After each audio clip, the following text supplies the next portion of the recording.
singing for the communion and then led the communion. So I was going back and forth. And if anybody misses you, I do. So I'm just so glad that you guys are back. And then they asked, would you like to do that again for communion? It's like, no, thank you. I think I'll be fine just doing communion. So it is good to be back. It's good to be with all of you. It's good to see that you're back as well as we now enter into February after sharing, that we should all try to, as much as possible, stay home.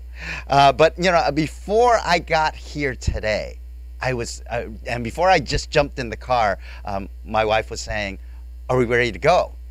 And I was thinking, wait. And it dawned on me as I was looking at the message that this is the wrong message.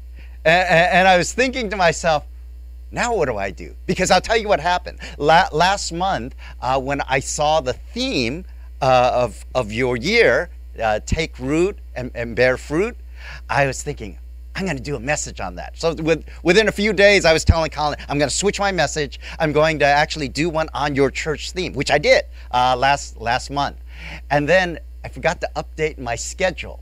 Okay, so that the message that was supposed to be for January should then be for February, and then, so on and so forth.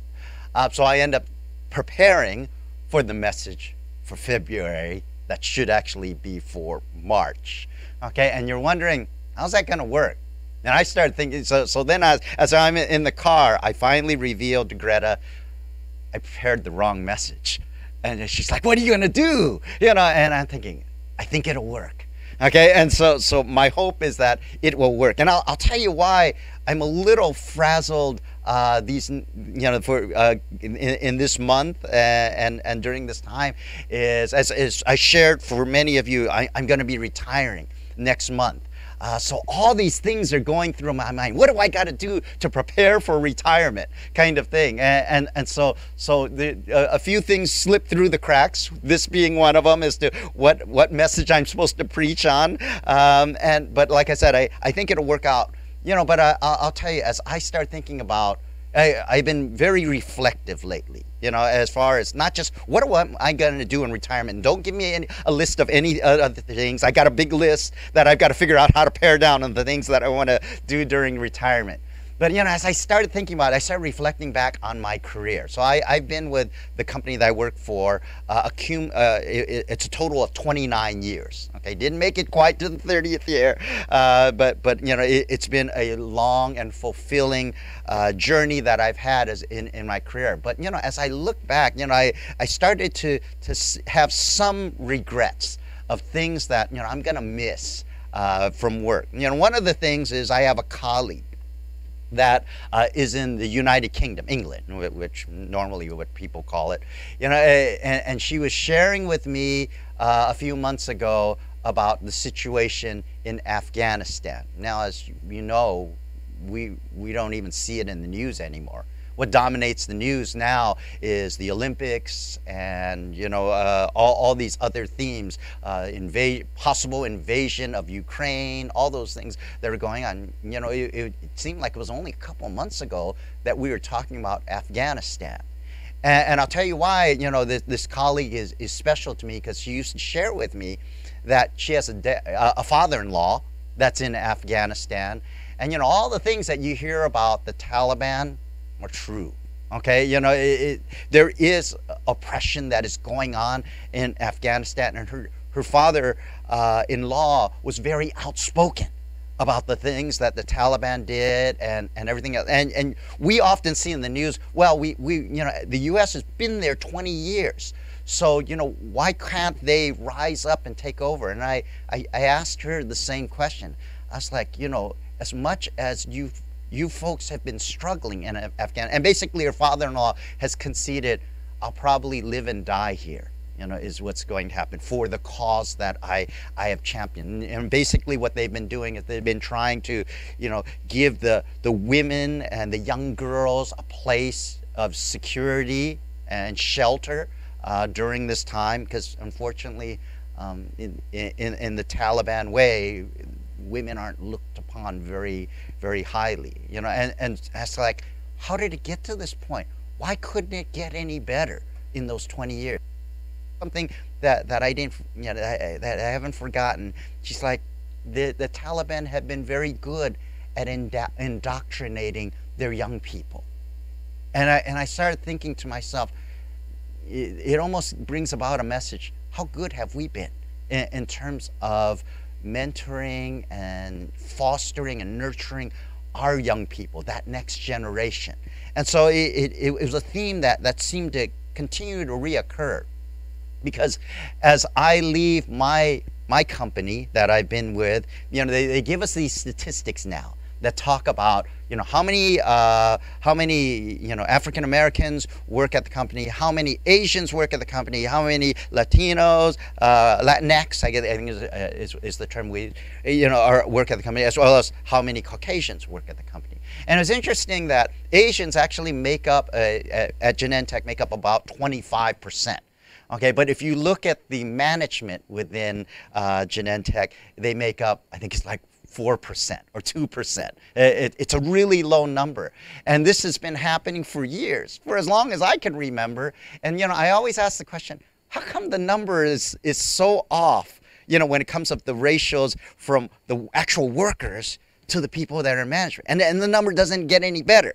And then more recently, what ended up happening was that one of the high-level Asian guys that we had just this past week left.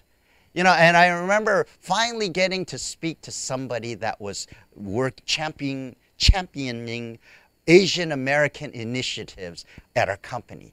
And I said, the issue isn't, well, why aren't they just placing these managers in the various, reflective of the population? The interest that I have, that I wonder is going on, is these people that get into these high-level positions, are they mentoring people that might be of the same type of culture and status as them? And they're like, that's interesting. We never even thought about that. And I wonder, well, why did I think about that? And I think I thought about it because, in a sense, that's kind of what Jesus did. He basically mentored these 12 people so that they can have this structure that mentors other people.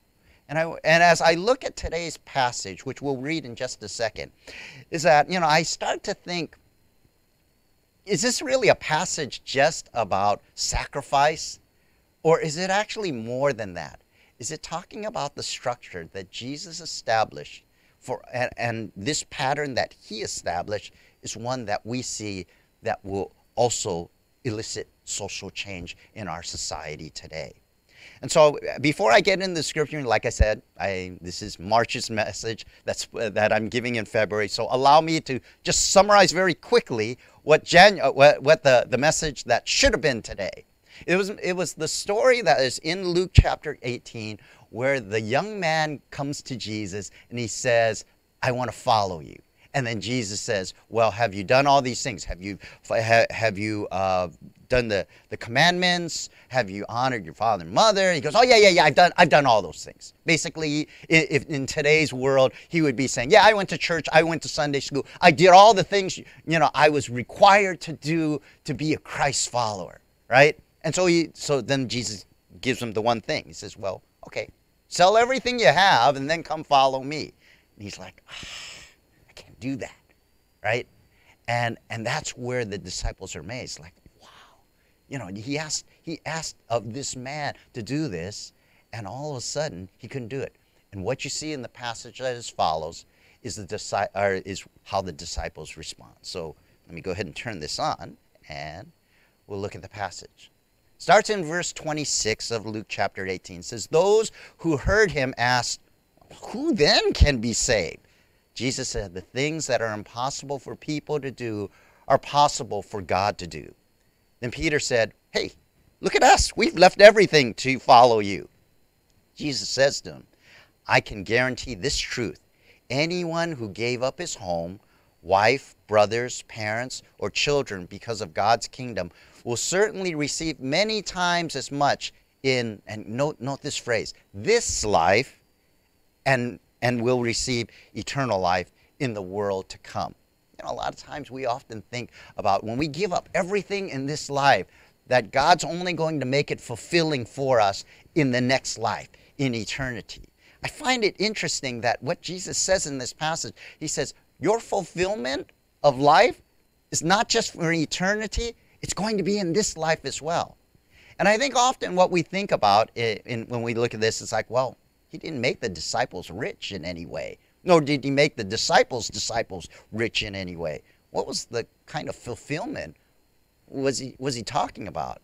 And as I think about this passage, and as you can see, the QR code is there just so that if you want to hold your smartphone up to it, you're able to then download the notes which are already filled in.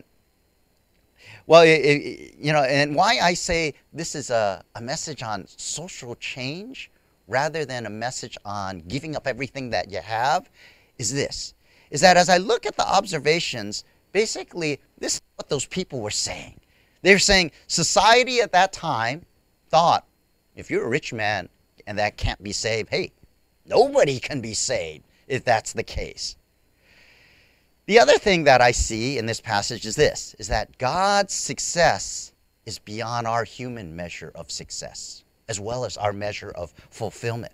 Remember, these were people that didn't go to church. It wasn't like these people had some type of religious background, whether it's the disciples or the people that were just following Jesus. They were all, in a sense, pretty pagan, kind of like everybody else that we see around us that isn't churched, right? So their mindset was that, hey, rich people are better than us. And not only that, is rich people are more spiritual than us. There was a rich guy named John D. Rockefeller. You older folks will remember him. Basically what he said was that, he said that wealth is a blessing from heaven. Okay? And so what he was trying to equate is I'm rich because I'm spiritual, or I'm spiritual because I'm rich. One or the other. But as we all know, those two things don't go together necessarily. But that's really the myth that Jesus was trying to break as well. It's like, no, because they were like, well, if rich people can't go to heaven, nobody can go to heaven, is what they're saying. And Jesus was trying to tell them, hey, that's not how life is fulfilled. Now fast forward and think about this. In Acts chapter 2, if we were to think about what fulfills us in our life, that we have a roof over our head, and that we have food to eat, and that we have some type of relationship or support from our family and friends. And then when you think about what happens to the disciples and the early church, they had that. That was the structure that they had. So in a sense, their material needs were fulfilled after Jesus' time. So God's success is beyond our human measure of success. And if we have lost anything for Jesus' sake, this is the interesting, and why I want to point out that one part, was if we lost anything for Jesus' sake, we will be rewarded in the current life and the next life. And it's like I said, well, it wasn't like the disciples were rich, but they were fulfilled in the life that they had.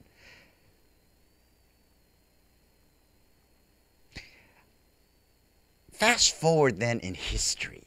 What happens after this time? They were living under the reign of the Roman Empire, right?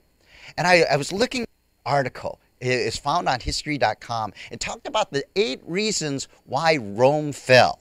Okay, and so fast forward to Jesus saying, your measure of success and rich people is going to go away in time.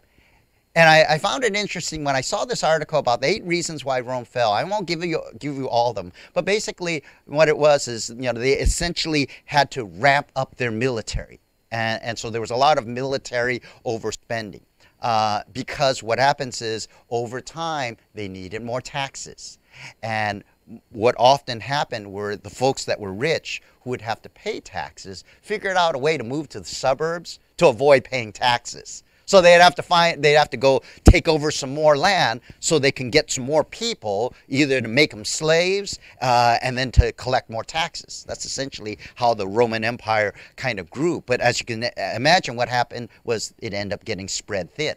But I thought it was interesting. One of the other reasons that it said that the Roman Empire might have fallen fallen was this, was that they said the emergence of Christianity actually might have caused some, degradation of the Roman Empire. And I found that interesting because then people started thinking, just like Jesus was trying to tell them at that time, hey, think a different way as to how your life will be fulfilled. It's not fulfilled by conquering other empires or other countries or anything like that. Your fulfillment is in me.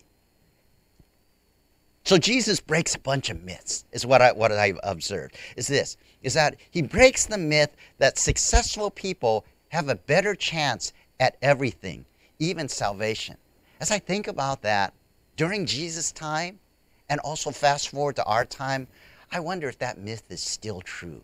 I mean, how many people actually come to our church that are poor, right? And so I wonder if there is still that myth that you have to be a certain social status to actually be saved as well.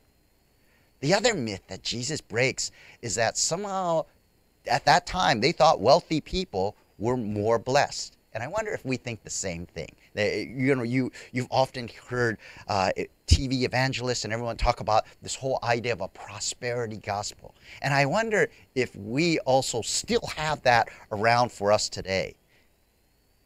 But there's an earthly fact that I also wanted to bring out about this, is that in our society or any society, in order to have successful people, you kind of have to have unsuccessful people. That's kind of the way it works. But what we see is this whole idea of success being dissolved. And that's what I call the heavenly hypothesis, is that the whole idea that we work, to be able to achieve rewards or riches actually goes away in heaven. And that should be a comfort to all of us. I think of that at that time, and I think about all the things that are going on in our society today, and I say, we live, for those of us now at the end of my career, for those of us that when we started our career, we live in a very different world from the time that we were in young people in college. Is that, you think about the world as now. For those of you who don't know this phrase, the Great Resignation, is during the pandemic, apparently people decided to quit their jobs. But it's not just people quitting their jobs. A lot of people lost their jobs as well, to the tune of about 4 million a month. Okay, and this has been happening, I think, since the middle of 2021, and they've put it in media that, well, it's because people want to be safe, and that's why they're moving to other jobs. People want to retire. People are also just finding other work that they want to do that's more fulfilling. But the interesting thing that I see about all this is we do live in a new world. So how do we continue to contribute in our society today? Then I also was reading this other book, which was a little disturbing for me, but you could imagine it's very real, is that most of us are kind of in that middle class right now. We've kind of grown up in church, and, we've done fairly well. Our kids have gotten through college. But this guy writes this very interesting piece in this book where he talks about if we continue in this way, that it actually may be a problem. So allow me to read the tagline of this book. It says, "How the American upper middle class is leaving everyone else in the dust, why that is a problem, and what to do about it." As we talk about and listen to the social unrest that's going on, there are some stark realities. Is that, we that were able to have our children go through school and graduate and have gainful employment often had certain advantages that other people didn't have. And it talks about this, to give you an illustration of this, in this book it was mentioning about in New York City, that almost every mayor that has occurred in New York City was able to somehow get their family member some type of internship job. And so they had a privilege that other people didn't have. And I find that interesting because I'm straddling the fence politically, on all these things, because I'm saying, well, people have, as we all know, people have the ability to do whatever they want to be able to do. And I found it interesting. There's a guy who was CEO of Merck Pharmaceutical.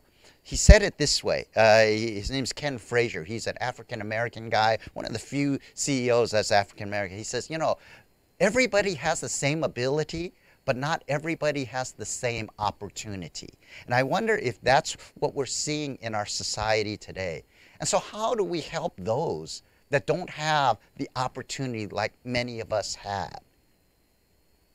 But we see in society a couple things. Is that, our new world that we're seeing, whether we like it or not, seems to be wanting to rebalance a lot of different things. They want to rebalance the environment. And in a ways, I can kind of see that. When I first started working as a chemist, one of the first jobs I had was to analyze hazardous waste that was in companies that were dumping all this toxic waste. It was during a time which was called the EPA Superfund. Okay, and so it gave me a job to be able to do that. And I'm grateful that I have kids today that are relatively healthy because I remember going out to sample some of those toxic waste ponds. But now we're seeing, it's gone to the other. I want to say extreme, but the other side of the pendulum. It's like, what can we do to make our air and water cleaner? Maybe even beyond our time. We see there's a rebalancing, whether you agree with it or not, it's rebalancing. And what I just talked to you about, this idea of economy, and let me just to address the myth. Often we hear the rich get richer, the poor get poorer. It's actually not the case. Is that if you look up USA facts, the rich are getting richer, because of what we see with the middle class. But what we're seeing is actually the poverty level in the U.S. has not changed since the 60s. In fact, it's at 11%, but it was actually at 22% for those who were alive in 1959. Okay, and so in a way, the rich are getting richer, but the poor aren't necessarily getting poorer. And homelessness, as much as we hear it talked about in the media, it actually is pretty stable. Now, that was before the pandemic in terms of the numbers. But, nonetheless, we see there is a desire to rebalance our economy and then also our own ethics. I found it interesting that with all the things that are going on, many of us grew up remembering Josh McDowell, right from wrong, evidence that demands a verdict. And even Josh McDowell is saying all the changes that are going on, you can't necessarily call them all Christian or not Christian anymore. And he basically paused and says, I just need to stop and digest and really listen to all the things that are going on. Nonetheless, our society is different now than what it was in the past. But I think there is an answer for us as to what do we do going forward. And I think it's these three things that I just want to be able to share with you very briefly. And that is this, is that as we live in a society that appears to be more polarized, it probably is more incumbent on us to be able to engage others that aren't like us. One of the things that I hope to do, and I don't want to make any promises, but I hope to do in retirement is how can I reach out to help somebody, that didn't have the advantages or privileges that I had. And I think in order to be able to do that, we need to build what's called our relational quotient. We need to be able to make people feel like they can come to us and are approachable. One of the things that I had shared just recently with one of the management in the company that I work for that found out that I was retiring, and I shared with him my parting words was that over my time and career, I got to know a lot of people. And it had been my objective that to help those who didn't know anybody feel that they at least knew me.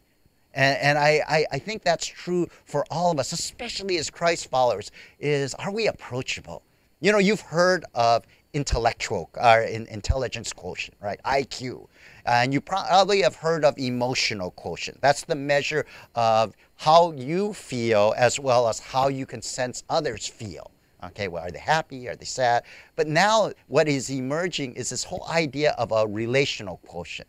how approachable and engaging can I be? And I think that's all something that we can all be better at if we want to be able to take root and build fruit here, not only in our church, but in our community. Is how can we build and perhaps score higher on our relational quotient? The second thing that I'm seeing that's emerging in our industry, and really it was modeled by Jesus himself, is this whole idea of experimentation. Before, when I started working, I remember they said, don't do anything until you've got everything planned out and you can assure that it's not going to fail, okay? Now it's a different world out there, is that they're encouraging people to try things even if you fail, so that you can learn from those failures. And how did Jesus do that? You know, if you think about it, he started small. Right? He started with small miracles. He started with engaging a few of the disciples who sometimes failed, right? And from that, he built on that. And I wonder if that is what we're going to see emerging in our society, and how we can be able to support the next generation in doing that. Thinking, what they call thinking and trying outside of the normal box, because like I said, we live in a very different world. What worked, and I heard this mentioned by a denominational leader that I'm a part of in the Christian Missionary Alliance. What worked for our church 20 years ago may not work for our church now. And so that's where we have to start thinking, what are the things that we can do to experiment? If you watch ESPN, you'll know who this guy is. His name is Sam Acho. He's an NFL football player. And as an NFL football player, what I found, he's very well versed in terms of, he went to business school and all that. So his career wasn't that big, okay? But his broadcasting now as a commentary is like huge. I think it's his brother that also broadcasts on ESPN and all these podcasts. But I found it interesting because this past week what happens is one of the emerging stories that has come out in football, so allow me to be able to share it, is that a guy named Brian Flores, he was a black football coach, was fired from the Miami Dolphins. And he sued the NFL. Because he said that basically, as much as there are NFL coaches, there aren't a whole lot of them. And when they hire us, they set us up to fail. That's essentially what he was saying. And there's some truth to that, because if you look at the numbers, there are 57% of NFL players that are black. But there's only like one black coach amongst the 32 teams that is out there, at least for right now. And so they came up with this rule called the Rooney Rule, which means that, and it was developed by a guy named Art Rooney, who's the Pittsburgh Steelers owner, that says you must interview a black person as a candidate for head coach. And so they were discussing this on one of these ESPN shows with Sam Acho, and he brought out an interesting point that I wanted to be able to share with you. He said, you know, when I try to change people, because obviously there needs some kind of change for this to happen amongst the mindset of the owners. Because when I tried to change people, when I was a football player like this, I remember talking to my owner, Chicago Bears, his name is Mike McCaskey. And he said to him, you know, I want to be able to see change so you can understand me as a black player better. But, you know, I know educating you is not going to help. Somehow, I'm going to have to figure out a way to change your heart. And in changing your heart, that's how we can both come together. And so what they did was they had activities where they would go and ride with the police, and so that Sam would be able to see what's it like on the police side when they encounter a young black male. You know, and then what's more is they would go to prisons, they would go to, you know, different types of organizations where they were dealing with young black youth, so that Mike McCaskey, the owner, could be able to see. He says, you know, what I thought what I was doing was changing his heart, end up changing both our hearts. And, you know, I wonder if that is true. So essentially what he did, right? He engaged Mike McCaskey as his owner, and they experimented. by looking at different little things. And I wonder what is the engagement that we need to have, as well as the experimentation, that we can change somebody else's heart. The last thing that I want to be able to share with you is, my guess is those of you that are parents out there have done a wonderful job of parenting your child and putting them on the road to success. And now it's come to a point where you and I have to start thinking about, what are those people that didn't get the privileges that my child got, and how I can be able to help them in that way, who won't have that opportunity like my children did. And I've been thinking about this a lot as far as, how do we mentor beyond our household?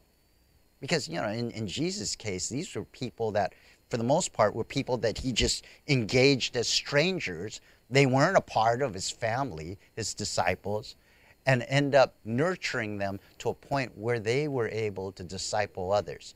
You know, in our church, we often call it discipleship, but in the industry and in society, they often call it mentoring. And I wonder, how can we mentor, disciple people so that we can engage them in such a way that we can change their heart? And that has been probably foremost on my mind as to how we can do these kinds of things. And I saw this article in Sports Illustrated. It was about athletes that mentor athletes. And this guy on the left, his name is Cam Newton. The guy on the right is Warren Moon. For those of us who remember, Warren Moon was probably one of the first black quarterbacks that was out there. But apparently, which I didn't know, and I think that is the reason why Cam Newton, who is a more modern day quarterback, actually took the number 1, because it was Warren Moon's number. Okay, that apparently Warren Moon was astute enough to be able to mentor Cam Newton, so that Cam Newton would eventually become a black NFL quarterback. And I found that interesting, is that we see that a lot in sports. We see that actually a lot in business, where somebody will mentor somebody else. But how often do we see it within our churches, within our spiritual circles, our faith-based communities? And maybe what it does is, maybe it starts with our mentoring of people that aren't anything like us, that don't have any kind of faith background or anything, and just being their friend and developing from there. And maybe it requires us just experimenting. Maybe I'll try it for a week or something like that. And as I look at this, I think of the network that has been formed in athletics. So in this article, which I think I have within my handout, you'll see there's all these other athletes that have been mentored by older athletes before their time.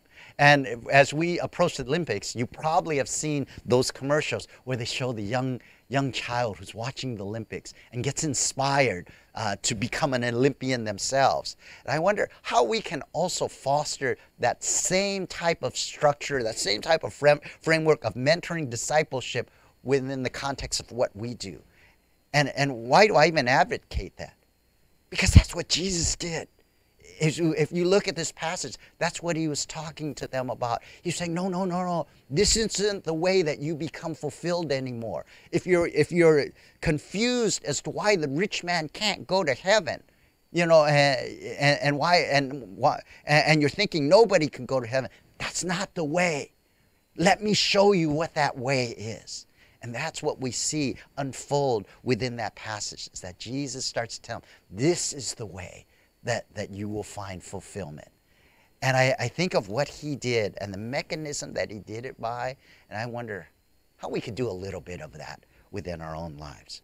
So my hope is that as you become a mentor for some future generation, that you'll think about these things, that you'll be able to kind of hone in your own skills, to take root, to be able to build your own relational quotient. How many people have you talked to in this week? Yeah, I know we're kind of locked down, okay, but how many people, we have, in a way, the pandemic hurt us in that it took away our face-to-face communication, but what it also did was it enabled a virtual communication that we can have without even leaving our house. We can send an email. We can have a video conference. And so, there are ways that we can continue to build on our relational quotient. What are the things that we're doing to say, I'm gonna take a little risk. I'm gonna go out there. I'm not promising I'll do this forever, but I would like to try something and be able to actually engage somebody in a way that's safe for yourself. And then finally, as we, like I said, have grown up and seen our children grow up and seen our children's children start to grow up, what are the ways that we can expand that net, just like Jesus did, beyond the familial network that we currently have, so that others would be able to have the opportunity that our children have? Let's close in a word of prayer. Our Father, I thank you for this time. It is time that our society is changing, whether we like it or not. But there are things that we can do, and I think those things really are to be able to be more relational with others, to engage others, to be able to try some things for ourselves, to step outside of our comfort zone, but also to be able to be more mindful about those things that we can perhaps mentor and encourage somebody else that is outside of our normal circles. And so, God, I pray, Lord, that as you've given us a pattern in your word and your framework and how you did it, help us to be able to make little baby steps towards that same kind of thing, to be able to engage others as we experience society changing and how we can actually do something about it. We ask in Jesus' name, amen. I'll turn it back over to Kitty and Aaron.